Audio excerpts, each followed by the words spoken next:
The State Joint Finance Committee is meeting Tuesday to talk about funding for communities impacted by PFAS contamination. I'm Perry Apostolakos reporting in the town of Peshtigo, where one man shares with me how it's affecting his daily life. Trygve Rhude grew up spending his days in the Bay of Green Bay. When he bought a house on the water, he knew it was his dream home, until one day in 2017 when he got a letter from nearby manufacturing company Tyco Fire Products. They had an issue with basically a spill of a chemical called PFAS. Prior to that, I really didn't have a clue what that material was.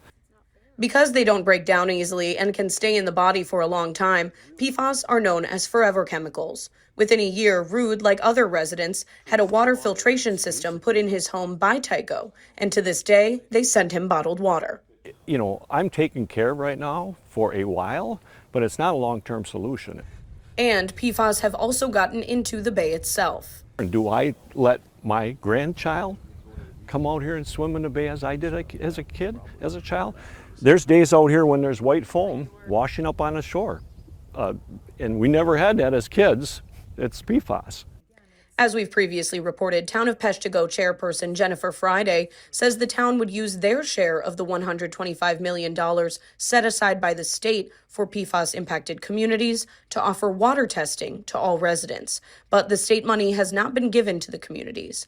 Rhude feels for his neighbors who live outside the boundary line where Tyco has taken responsibility. It leaves everybody standing in the lurch. Those folks just a mile and a half from me here that are on the other side of some imaginary boundary, those are the folks that are hurting. Those are the folks that need that $125 million so that they can have their wells tested. Andy Rich lives in the city of Marinette, which has also had PFAS contamination. After learning about the pollution, she bought her own water filtration system.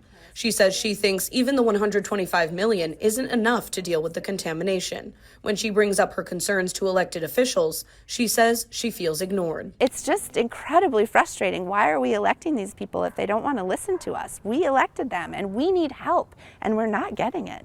I think the only thing that's going to finally get some action to happen is going to be setting regulations, setting limits to how much of this is considered acceptable in our water supply. And until that happens, we're chasing our tails. The Joint Finance Committee meets Tuesday at 9:30 a.m. In the town of Peshtigo, Perry Apostolakos, NBC 26.